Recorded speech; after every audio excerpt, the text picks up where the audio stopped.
வணக்கம் மக்களே, சிம்லி பாமா சமையல் உங்களை வரவேற்கிறது. எல்லாரும் எப்படி இருக்கீங்க? இன்னைக்கு நம்ம சோயாவில் கிரேவி எப்படி செய்யறதுங்கிறத உங்களுக்கு செய்து காமிக்க போறேன். அதுக்கு தேவையான பொருட்கள் என்னென்னு எடுத்து வச்சிருக்கேன். ஒன்று ஒன்றா காமிக்கிறேன். இங்க பாருங்க, பட்டை, கிராம்பு, ஏலக்காய், சிறிதளவு சோம்பு, இது போதும் தாளிக்கிறதுக்கு. அடுத்து தக்காளி ஒரு 150 கிராம் எடுத்து அரைச்சு பேஸ்டா வச்சிருக்கேன். 1/4 கிலோ வெங்காயம், சின்ன வெங்காயம் எடுத்துக்கலாம், பெரிய வெங்காயம் எடுத்துக்கலாம். இப்போ பசங்கன்னா சீக்கிரம் சமைக்கணும், வேலைக்கு போகணும் அப்படின்னா பெரிய வெங்காயத்தை அரைச்சு பேஸ்டா வச்சுக்கோங்க. அடுத்து 200 சோயா, அதை வெந்நீரில் உப்பு போட்டு கொஞ்சம் போட்டு எடுத்து புளிஞ்சிட்டு, பெரிய சோயாங்கிறதுனால இங்கே பாருங்க 2 பீஸாக கட் பண்ணி வச்சிருக்கு. சரியா? இது 200. அடுத்து கொத்தமல்லி தழை 2 பச்சை மிளகாய், இது இஞ்சி பூண்டு தேவையான அளவு பேஸ்ட், கருவேப்பிலை தேவையான அளவு, தேங்காய், கசகசா, முந்திரி பேஸ்டா அரைச்சு ரெடி பண்ணி வச்சிருக்கேன். தேவையான அளவு எண்ணெய், கோல்டு வினர் தான் வச்சிருக்கேன். இது வந்து காஷ்மீரி சில்லி சிறிதளவு போட்டுக்கலாம். சிக்கன் மசாலா, அடுத்து நம்ம வீட்டுக்கு நார்மலா யூஸ் பண்ற மிளகாத்தூள், இதெல்லாம் எடுத்து வச்சிருக்கேன். இப்ப நம்ம சமையலை ஆரம்பிப்போம். இப்ப அடுப்புல கடாயை வச்சுட்டோம். வச்சுட்டு தேவையான அளவு எண்ணெய் ஊற்றிக்கோங்க. எண்ணெய் ஊற்றிட்டு எண்ணெய் சூடானோன்னு நம்ம ஃபர்ஸ்ட் சோம்பு, பட்டை, சொன்ன ஏலக்காய், தாளிக்கிற பொருள் இதுதான். இதை ஃபர்ஸ்ட் போடணும். எண்ணெய் நல்லா சூடாகட்டும். இதெல்லாம் பொரிஞ்சாதான் வாசனை வரும்.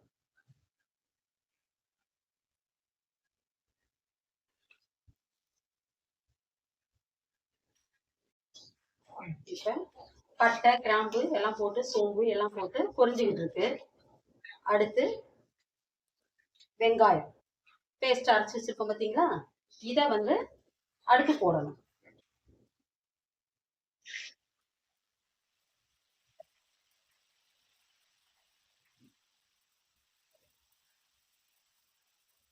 கொஞ்சம் வெங்காய வாசனை வந்து அது போகணும்.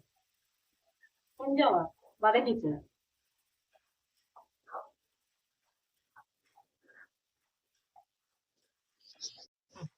இப்ப வெங்காயம் வதங்கிட்டு இருக்கு. இப்ப நான் உங்கள்கிட்ட காமிச்சேன் பார்த்தீங்களா மிளகாத்தூள், இது வந்து நம்ம வீட்டுல தயார் பண்ண மிளகாத்தூள். இங்க பாருங்க, கலரை பாருங்க, எந்த கலரும் இதுல கலக்கல, எந்த ஒரு கெமிக்கலான கலரும் கலக்கல, நார்மலான மிளகாத்தூள். இது வந்து நாங்க வீட்லயே அரைச்சு தயார் பண்றோம். இது வந்து வெளிநாடுகளுக்கும் நாங்க கேட்கறவங்களுக்கு டெலிவரி பண்ணிக்கிட்டு இருக்கோம். மிளகாத்தூள், மல்லித்தூள், சாம்பார் தூள், இட்லி பொடி, கருவேப்பிலை பொடி அனைத்துமே ஹோம்மேடா செஞ்சு வெளிநாடுகளுக்கு அனுப்பிக்கிறோம். என் ஃப்ரெண்ட்ஸ் எல்லாம் ஃபாரின்ல இருக்கிறாங்க. அவங்க சென்னையில தான் இருக்காங்க. சொந்த ஊர் சென்னை, ஃபாரின்ல செட்டில் ஆகியிருக்காங்க. அவங்க எல்லாம் வந்து போன மாசம் கூட ஸ்வீடன்ல இருந்து வந்திருந்தாங்க. அவங்க வந்து அவங்க மாமியாவை கூட்டிட்டு போறாங்க, அவங்களுக்கு வந்து இந்த மசாலா, இந்தியா மசாலா தான் பிடிக்கும் அப்படின்னு சொன்னாங்க. இந்த பாருங்க, அரைச்சு வச்ச தக்காளி 150 கிராம், அதையும் இதுல போடும். அவங்க சொன்னாங்க, எங்க மாமியா வந்து அங்க உள்ள ஃபுட்டெல்லாம் எங்களுக்கு பிடிக்காது, எங்க மாமியாவுக்கு இந்தியன் ஃபுட்டு தான் பிடிக்கும், அந்த மசாலா ஐட்டம்லாம் பிடிக்கும், அதனால எனக்கு கொஞ்சம் ரெடி பண்ணி கொடுங்க அப்படின்னு சொன்னாங்க. இட்லி பொடி, கருவேப்பிலை பொடி, சாம்பார் தூள், மல்லித்தூள், மிளகாத்தூள், பிரியாணி மசாலா எல்லாமே ரெடி பண்ணி 2 கிலோ கேட்டிருந்தாங்க. அவங்க மாமியா சாப்பிட்டுட்டு சொன்னாங்களா, ரொம்ப நல்லா செஞ்சிருக்காங்க, இனிமே அடுத்த தடவை சென்னைக்கு போகும்போது கண்டிப்பா அவங்கள்ட்டயே ஆர்டர் போட்டு வாங்கிட்டு வா அப்படின்னு சொன்னாங்க. ரொம்ப சந்தோஷமா இருந்துச்சு. நம்ம நல்லபடியா செஞ்சு கொடுத்துருக்கோம். ஒரு கஸ்டமர் வந்து அப்படி சொல்லும் போது எங்களுக்கு ரொம்ப சந்தோஷமா இருக்கு. அதுல நிறை குறைகள் ரெண்டுமே இருக்கும். அதை நீங்க தெளிவா எங்களுக்கு சொன்னீங்கன்னா அடுத்த தடவை அந்த தப்பு நடக்காம பாத்துக்குவோம். சரியா? இப்ப தக்காளி வதங்கிட்டு இருக்கு. இப்ப நல்ல தக்காளி வந்து வதங்கிருச்சு. வதங்கும் போது ஒரு வாசனை வரும், நல்லா கண்டுபிடிங்க. ஓரளவு வதங்கிருச்சு. இப்ப இங்க பாருங்க, இஞ்சி பூண்டு பேஸ்ட் சிறிதளவு போதும், ரொம்ப அதிகமாலாம் போட வேணும்.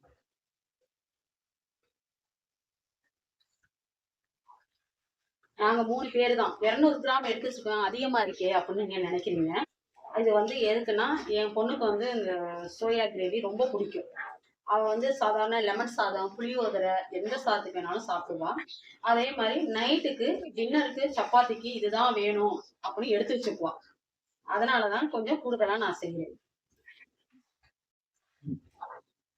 இப்ப இது வதங்கிருக்கு பார்த்தீங்களா? இப்ப வந்து நான் சால்ட் எல்லாம் போடல. ஏன் போடல? என்ன இவங்க சால்ட் போடலையே அப்படின்னு நினைப்பீங்க. தக்காளி, வெங்காயம் பேஸ்டா அரைச்சு போடும்போது நம்ம சால்ட்டை ஃபர்ஸ்டே போட்டோம்னா கை கால்லாம் தெறிக்கும், அடுப்பு தெரிக்கும், எல்லாம் வந்து தெறிக்கும். எப்போதுமே இது மாதிரி அரைக்கும் போது பேஸ்டா அரைச்சு நம்ம கொதிக்க வைக்கும் போது அடுப்பு கையில எல்லாம் சிதறும். அதனாலதான் சால்ட்டை வந்து லாஸ்டா போடணும். நம்ம இறக்குற ஒரு 10 நிமிஷம் இருக்கும் போது சால்ட் போட்டா போதும். அது சாந்துக்கும். ஏன்னு கேட்டா நம்ம வந்து கட் பண்ணி போடல, எல்லாமே பேஸ்டா தான் போட்டிருக்கோம், அதனால சீக்கிரம் சாந்தும். இப்ப வந்து இதுல 2 கீரி வச்சிருக்கேன் பாத்தீங்களா, பச்சை மிளகாய் அதை போடுறோம். இப்ப என்ன செய்யறேன்னா கொஞ்சம் மஞ்சத்தூள்,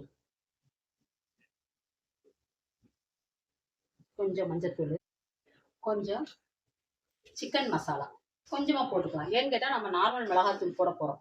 அந்த கிரேவிக்கு அந்த சிக்கன் மசாலா வாட வரணுங்கிறதுக்காக போடுறோம். டேஸ்ட் கொடுக்கும். சிறிதளவு போட்டா போதும், ரொம்ப அதிகமெல்லாம் போட வேண்டியதில்லை. மசாலாவை அதிகம் போட வேண்டாம்.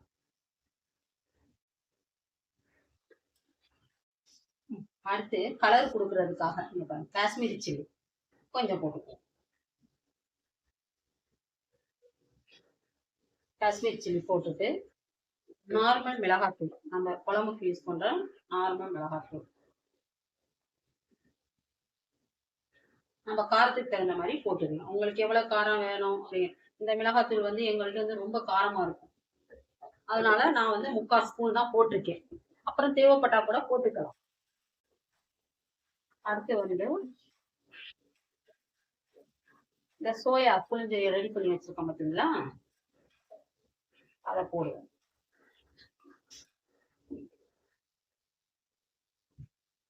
இல்ல பாருங்க, சோயா ரெடி பண்ணி வச்சிருக்கோம் பார்த்தீங்களா, அதை வந்து இதுல போடுவோம். அடுத்து வந்து என் பொண்ணு வந்து ப்ரௌனி கேக்கு இதெல்லாம் செஞ்சு டெலிவரி பண்றாங்க. இப்ப பர்த்டேக்கு 1/2 கிலோ 1 கிலோ வேணும்னா கேக்கு ஆர்டர் பண்ணீங்கன்னா அவங்க செஞ்சு கொடுக்குறாங்க.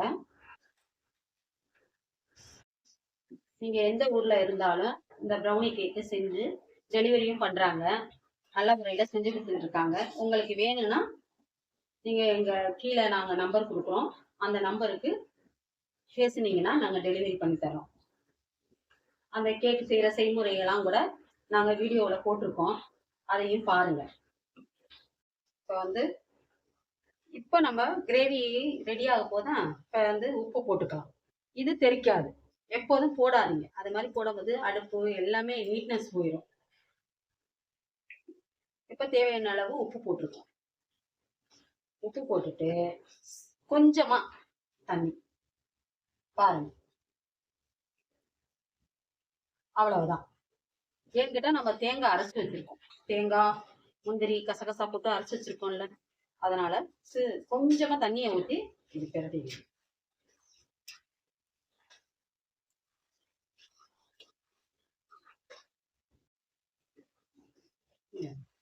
இருக்கா. ஏன்னா கொஞ்சமா தண்ணி ஊற்றி நான் பிரட்டிக்கிட்டு இருக்கேன்னா இந்த மசாலா வாடையெல்லாம் போறதுக்காக தான் பிரட்டிக்கிட்டு இருக்கு. பிரட்டுறதுக்கு கொஞ்சம் தண்ணி இது பண்ணுவேன். அடுத்து வந்து இங்க பாருங்க, அரைச்சி வச்சிருக்கேன்னா தேங்காய் கசகசா முந்திரி இது 3 தான் போட்டு அரைச்சி வச்சிருக்கேன். இப்ப இதை வந்து இதுல ஊத்த போறோம்.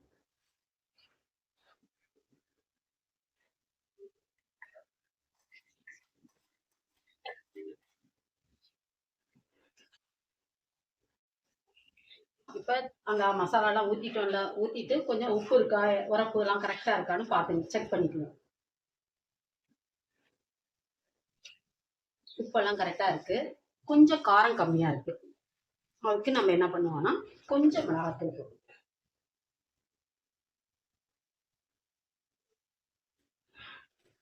மிளகாத்தூள் போட்டுட்டு நீங்க உங்களுக்கு ரொம்ப கிரேவி மாதிரி வேண்டாம், நார்மலா இருந்தா போதும் அப்படின்னா எப்படி வேணாலும் தண்ணி அதுக்கு தகுந்த மாதிரி நீங்க தண்ணி ஊற்றிக்கணும். உங்களுக்கு தேவைப்படுற அளவுக்கு தண்ணி ஊற்றிக்கணும். எனக்கு வந்து கொஞ்சம் கெட்டியா இருக்கிற மாதிரி இருக்கு.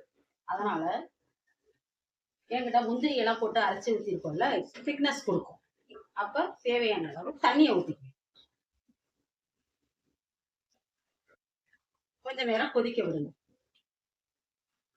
சிம்ல வச்சு மூடி போட்டு கொதிக்க விட்டுட்டு லாஸ்டா கருவேப்பிலை கொத்தமல்லி தழை தூவி விட்டு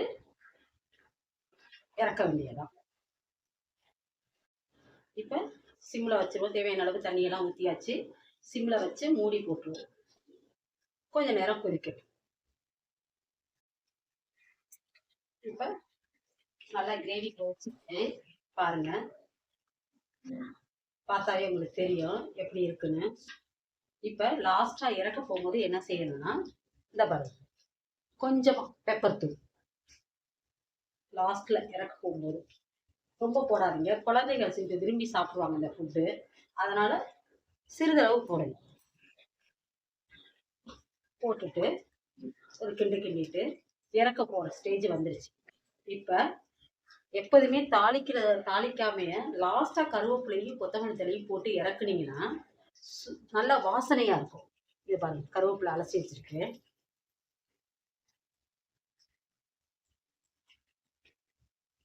போட்டாச்சு. கொத்தமல்லி தழை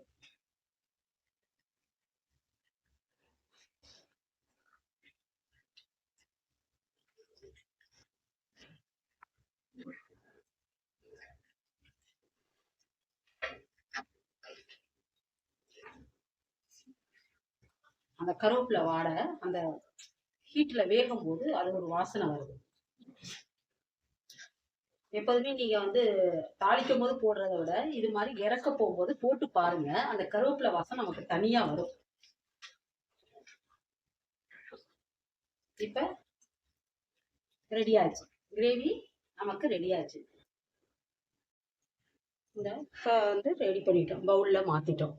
இப்போ எங்க பொண்ணுகிட்ட கூப்பிட்டு, அவளுக்கு இதான் ரொம்ப பிடிக்கும், அதனால என் பொண்ணை கூப்பிட்டு அவளுக்கு டேஸ்ட் பண்ண கொடுப்போம். அவள் இன்னைக்கு நான் என்ன சமைக்கிறேங்கிறதே அவளுக்கு தெரியாது. அவள் வந்து நைட் ஷிஃப்ட் பார்த்துட்டு தூங்கிக்கிட்டு இருக்காங்க. தூங்கி இப்போதான் எந்திரிச்சு ரூம்ல தான் இருக்காங்க.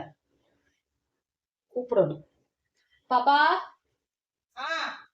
மா, உனக்கு பிடிச்சது செஞ்சிருக்கேன், வந்து சாப்பிட்டு பார்த்துட்டு இங்க பாரு. பிடிச்சது செஞ்சிருக்கேன். என்னது? என்ன செஞ்சிருக்கேன்னு சொல்லு. தெரியலையே, கொடு பாப்போம். இந்தா, இது சாப்பிட்டு பார்த்து சொல்லு. சூப்பரா இருக்குமா. என்னம்மா சாப்பாடு? லெமன் சாதம் செஞ்சு உனக்கு இது பிடிக்குமேனு சாப்பிடலாமா? இந்த கொஞ்ச நேரத்துல லெமன் சாதம் கிளறிடுறேன், சாப்பிடுவோம் எல்லாரும் சேர்ந்து. நீங்களும் சாப்பிட வாங்க.